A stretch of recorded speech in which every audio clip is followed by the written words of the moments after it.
Hello again, everyone. Tom Nagorski in the Cipher Brief virtual studio for a conversation today about the possibility of an election in wartime. Not long ago, Ukraine was quite adamant there would be no elections while the Russian war against the country was being waged. President Zelensky had the right to suspend elections during wartime, and holding elections seemed in some ways to be a concession to a demand from Russia and the Kremlin. Now there may be a shift, which brings us to today's conversation. We're joined by Alexander Khara, Director of the Center for Defense Strategies in Ukraine. He joins us from Kyiv. And Alexander, thank you again for being with us at the Cipher Brief. And perhaps we could just begin with a basic question. What has changed to make this even seem like it's a possibility at the moment? Hello, Tom. It's a pleasure to be on your program. I don't know what is it, the reason for this change of at least rhetoric, because there is no legal ground for holding elections in Ukraine, and certainly we understand that the root cause of these talks are not in Kiev, but in Moscow. And then those ideas were implanted into the heads of those people who are negotiating with Ukraine. And let me start with the obvious thing that Ukraine is a democratic country with a constant history of holding free and fair elections, while Russia hardly hold any free and fair elections in quarter of century. The recent elections that we hold, presidential elections, were in 2019, and there was a landslide victory of Mr. Zelensky. 73.2% of Ukrainians voted for him. And I don't think that he is that he's so popular that presumably he will win these elections if we have them in coming weeks or months. But the most important thing that the Russians have been trying to delegitimize Ukraine as a country and the Ukrainian leadership as a political actors ever since 2014. They've been claiming that there was a coup d'etat in Ukraine, and they didn't recognize neither new elected President Poroshenko nor parliament. And ever since we have another president, the sixth president, while the Russians have 2.5 presidents for all these independence years. So it's their idea that somehow Zelensky lacks legitimacy, he lacks support of Ukrainian people, and we heard it from Trump himself, saying that Zelensky is not popular and he enjoys just something like 4% of support. And actually, after that conversation, and the conversation in the Oval Office, there was a surge of the popularity of Zelensky. 76% of Ukrainians after that conversation said that they support Ukrainian president. And the reason for that, not because we love our presidents, no, we're normal people, we criticize them, and possibly Zelensky will be voted out after the war is over.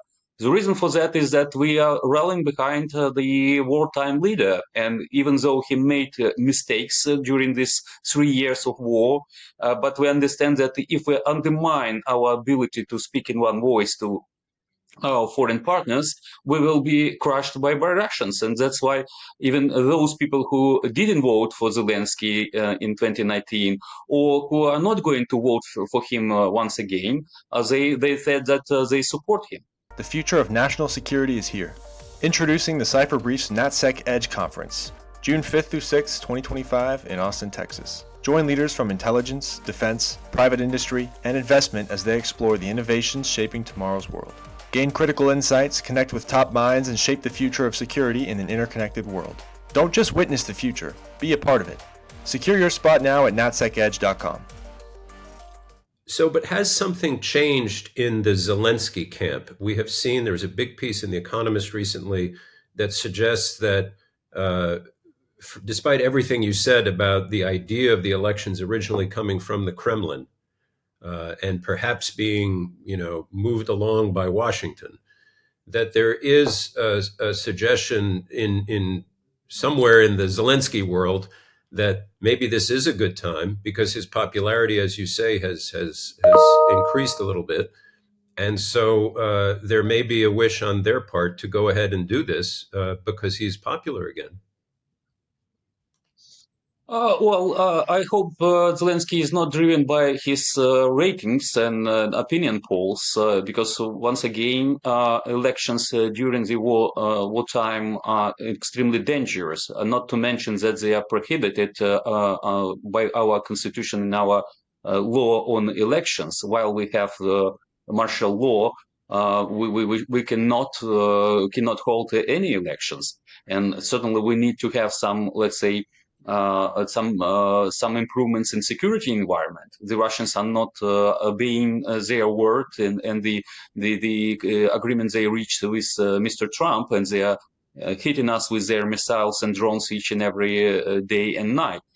So that's why there is no, let's say, preconditions for such elections. And I don't know who people from the economists talk to, but in Ukraine, even though some politicians are showing signs that they are preparing for elections, but they are political animals, and they need to do this anytime they feel or they smell a possibility of elections.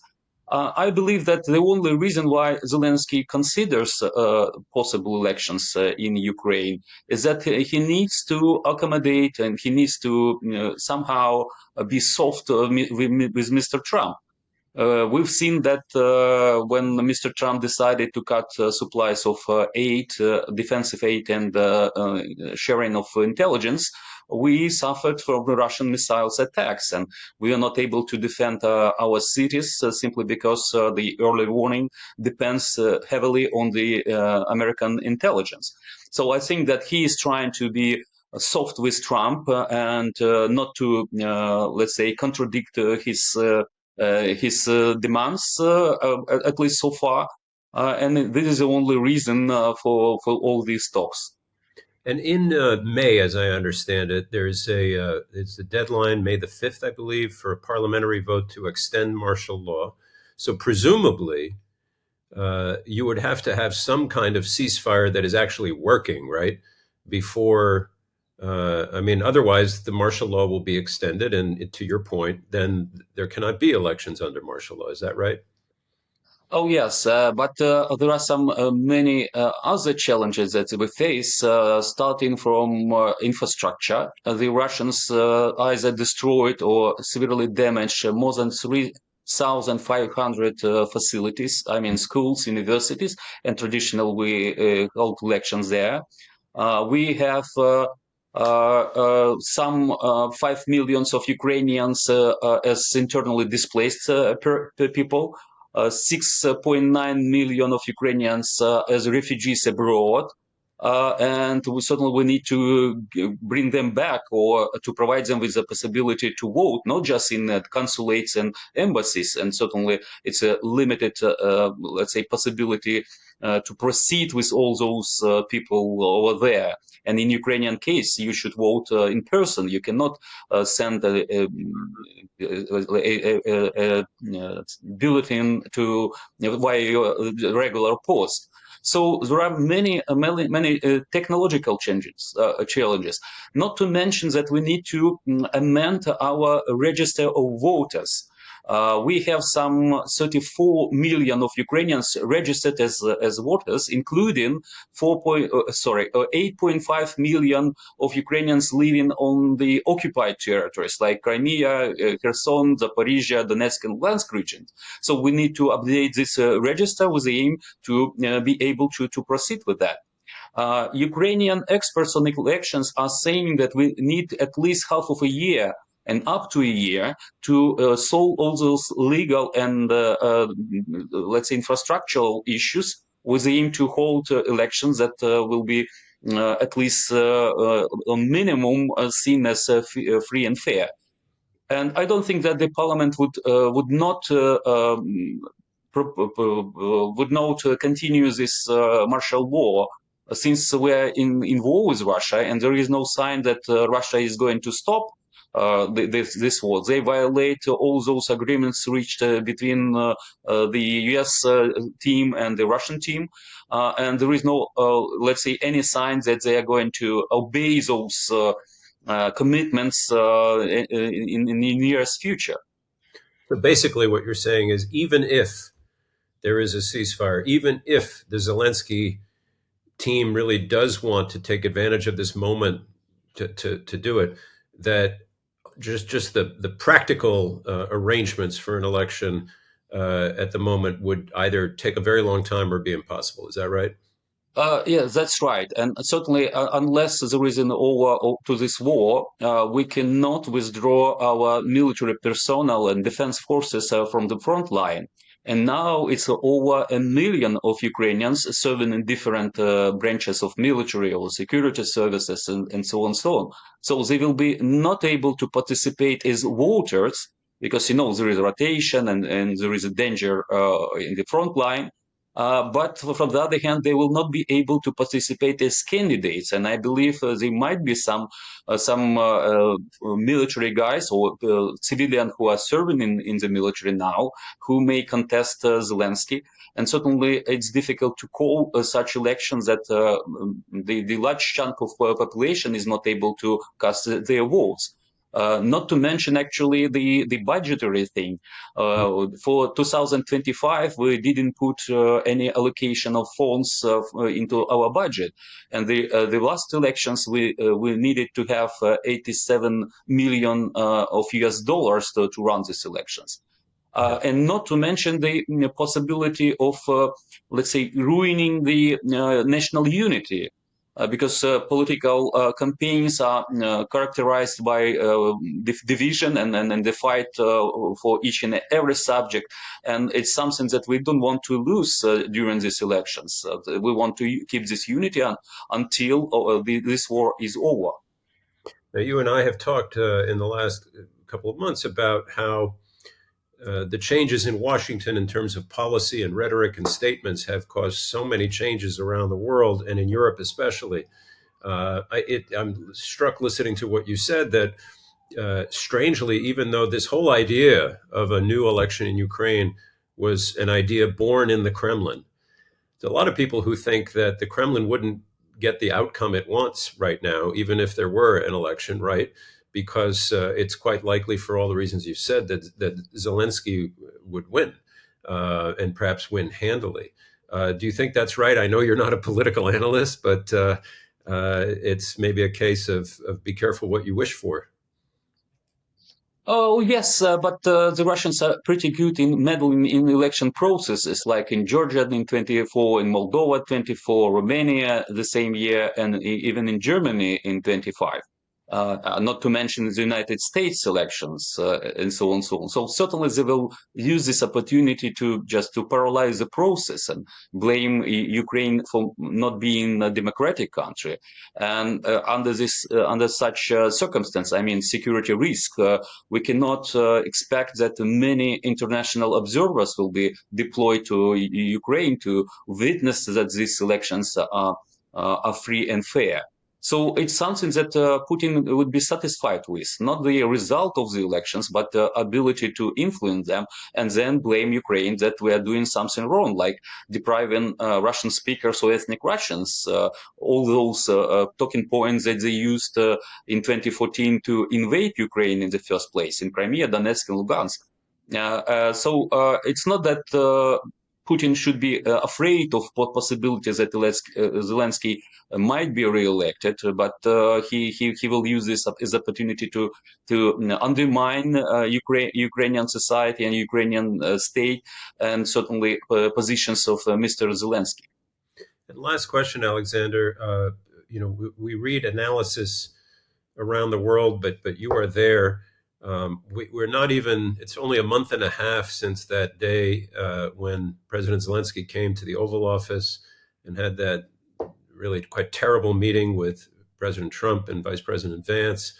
And at that moment, it seemed like a real low point for Ukraine and for Zelensky himself. Do you think it's the case? The analysis I'm referring to is that some people have said that in Ukraine for Zelensky as a president and a popular figure, that in a strange way it helped because sympathy for him rose even among people who weren't that sympathetic to him. Do you think that's true?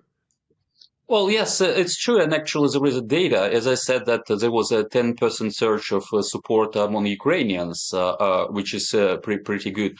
But even the Americans themselves believe that Trump and J.D. Vance behaved not in the proper way. As far as I remember, more than 50% of Americans believe that Trump was disrespectful to Zelensky, and as 46% of Americans believe that Zelensky did not disrespect Trump. So there was a reaction to that infamous meeting in the United States, and certainly in Ukraine as well. We worried that it's, let's say, diplomatic catastrophe. But after all, it produced pretty good results. The Europeans realized that they need to do something for their own interests, strengthen their defenses and deterrence capabilities, and then to help Ukraine, because now we are fighting with Russians. Now we are decimating the Russian aggressive capabilities, and by helping us, Europeans are buying time to strengthen themselves. So yes, this meeting, as a very product of this meeting, we enjoyed the more, let's say, the wave of support from European partners. Unfortunately, they are a bit slow in delivering things. They're pretty good in holding all those summits and meetings. But so far, we haven't seen a blueprint for this reassurance force. We hope that it will be ready in a couple of weeks.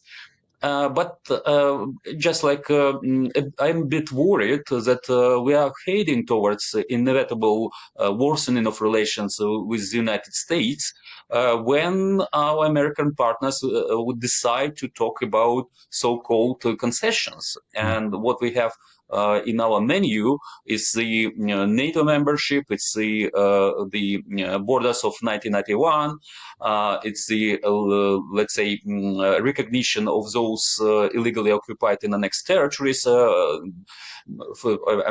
as Russian territories, and so on and so on. So it's something that neither Zelensky nor any other leader of Ukraine would accept, and that's why it may and will cause some irritation and anger from Trump and his team. So I believe that we are heading towards this result if Trump realizes that Putin is not serious about any talks at all. He is serious about subjugating Ukraine by military means or by getting concessions from Trump, who is pressing Zelensky and Ukraine on that. All right, we have to leave it there. It's great perspective and insight. Alexander Khara in Kyiv, Center for Defense Strategies. It's always a pleasure to talk to you. Thank you for your time.